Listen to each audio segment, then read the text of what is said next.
The wall was 2 miles high, black, moving at 60 miles per hour. It wasn't a storm, it was the end of the world. Ezra Finch had 30 seconds to get his children inside before the wall of dust hit.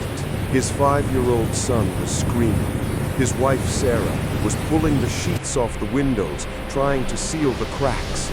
But Ezra knew the truth. If his gamble failed, the seals wouldn't matter. The dust would bury them alive. 3 months earlier, Ezra had done the unthinkable. He sold his grandfather's pocket watch, a Civil War heirloom, the only thing his family had left of value. He sold his best tractor. He sold everything except his land. And with that money, he bought something his neighbors called suicide, seeds that wouldn't feed his family, and a crazy idea that defied 100 years of American farming. His neighbor John Clay called him a fool. His wife Sarah begged him to stop. The entire county of Morton, Kansas thought Ezra Finch had lost his mind. But on April 14, 1935, when Black Sunday turned day into night and buried 1,000 farms in dust,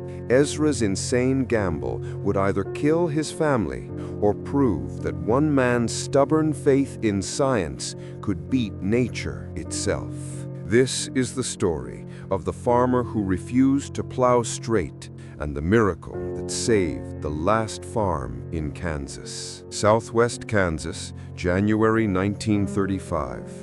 The land was dying. For 4 years, the dust storms had come, each one worse than the last. What started as drought became catastrophe when the soil itself turned to powder and took flight. Ezra Finch was a third-generation farmer. His grandfather had broken this land in 1880. His father had taught him the American way: plow deep, plant straight rows, work the earth until it surrenders. That's what made America great. But in 1935, that's what was killing it. By January, Ezra's wheat was dead. His cattle were starving. His 2 children coughed black dust every night, and his wife Sarah had stopped sleeping, listening to the wind, waiting for the next storm that would bury them deeper. His neighbor John Clay made the decision that thousands of farmers were making: leave, pack up, California.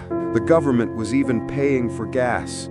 John stood in Ezra's kitchen and begged him to come along. But Ezra had found something: a book. An old geological survey from 1910, written by a scientist everyone had ignored. It talked about water not running off land, but being held by curves, by planting in contours, following the natural elevation of the earth instead of fighting it. It was insane. It was unproven. It was Ezra's only hope. Ezra made his choice on a Sunday. After church, after John Clay's family had already left for California, after Sarah had packed a suitcase herself, he went to the shed and pulled out his grandfather's pocket watch. Gold casing, engraved with his grandfather's initials. It had survived the Civil War. It would not survive the Dust Bowl. The pawnbroker in Liberal, Kansas gave him $40. Ezra didn't argue. He took the money and bought something the broker thought was worthless: drought-resistant sorghum seeds and cowpea seeds. Not for food, for cover, to hold the soil down. Then Ezra sold his newest tractor to a neighbor who laughed in his face. That money bought him a smaller, older plow. But this plow could do something revolutionary.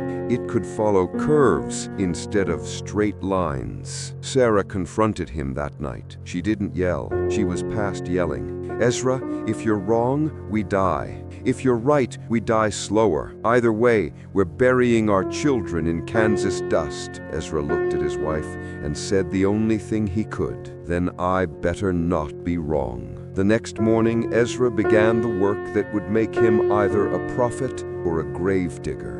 He walked his land with a level and stakes marking elevation lines. Then he plowed, not in the traditional straight rows that ran with the wind, but in curves, following the contours of the earth. The neighbors watched. They whispered. One called it snake farming. Another said Ezra was possessed. When Ezra's curved furrows filled his field like ripples on a pond, the county extension agent came to investigate. He told Ezra he was wasting his time, that contour farming was a theory, not a practice, that no one in Kansas did it. Ezra looked at the agent and said, "That's why Kansas is dying." He planted his sorghum in alternating strips with the cowpeas. The tall sorghum would act as windbreaks. The cowpeas would hold nitrogen in the soil and create a living net of roots. It was brilliant, it was untested, and it took every ounce of strength Ezra had left. By April, Ezra's field looked different. While neighboring farms were bare and dust, his strips of green sorghum had sprouted. They were thin, fragile, but alive. It was working. Then Black Sunday came. April 14th, 1935 started as a beautiful day. Clear skies, almost warm. He wasn't a storm. It was the end of the world. He ran, screaming for Sarah and the children. They had minutes, maybe seconds. Sarah grabbed the kids. Ezra grabbed wet towels and stuffed them under the doors. The sky went from blue to gray to black. At 2 o'clock in the afternoon, it was midnight. The sound was inhuman. A roar. The house shook. Dust poured through the walls like water. They couldn't see each other, couldn't breathe. Ezra held a wet cloth over his son's face and prayed to a God he wasn't sure was listening. This is how we die, buried alive in our own home. The storm lasted 3 hours. When the roar finally stopped, when the darkness turned to gray, Ezra pushed open the door. It was stuck. The dust outside had piled 3 feet high against the frame. He shoved with his shoulder. The door cracked open. What he saw destroyed him. His neighbor's farm to the east was gone, buried.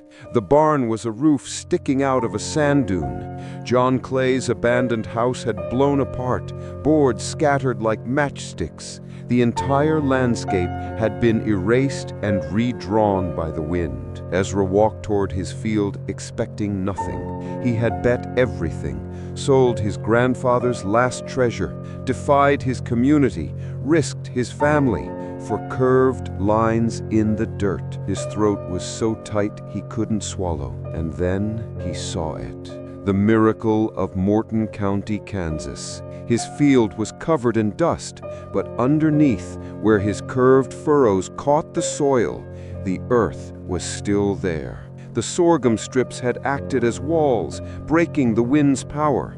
The cowpeas had held the soil like a net. His land had not blown away. Ezra fell to his knees. He dug his hands into the dirt. It was still there, moist underneath, held by the curves, held by faith. He picked up a handful and let it fall through his fingers. It held, he whispered. God, help me, it held. 2 weeks later, it rained. The first real rain in 4 years. On the abandoned farms around Ezra, the rain hit bare dust and ran off, carving gullies, taking what little soil remained. But on Ezra's field, the rain soaked in, every drop captured by those curved furrows, every drop held by the earth. By June, Ezra Finch had the only growing crop in Morton County, Kansas. His sorghum, fed by the captured rain, stood 4 feet tall. It wasn't much, it wouldn't make him rich, but it would feed his family. And it proved that one stubborn man with a crazy idea could beat nature at her cruelest game. The county extension agent came back. This time, he brought a photographer and a surveyor and an apology.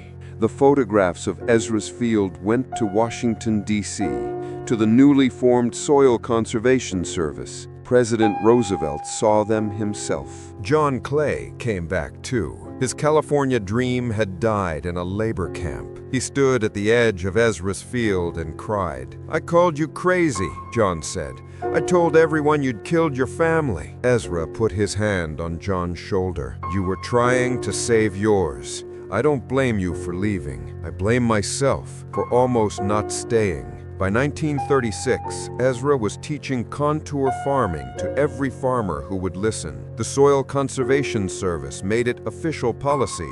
The curved furrows that saved one Kansas farm became the blueprint that saved the Great Plains.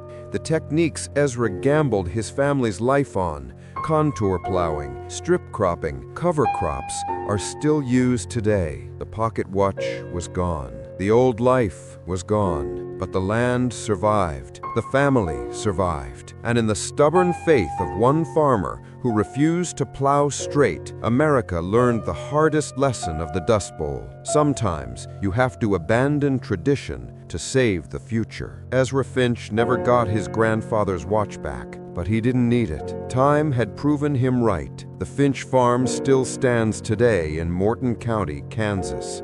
The curved furrows are still there. The sorghum still grows. This is the truth of the Dust Bowl. It wasn't beaten by rain. It wasn't beaten by government programs. It was beaten by men like Ezra, who looked at certain death and said, "Not today, not my family, not my land." The American grit of the Finch family teaches us that survival isn't about strength. It's about the courage to bet everything on an idea when everyone else has given up. Never forget the sacrifice. Never forget the curved lines that saved Kansas. If this story of faith, sacrifice, and stubborn courage moved you, subscribe to American Grit Tales. These are the stories they don't teach in schools. These are the heroes who built America with dirt under their fingernails and fire in their hearts.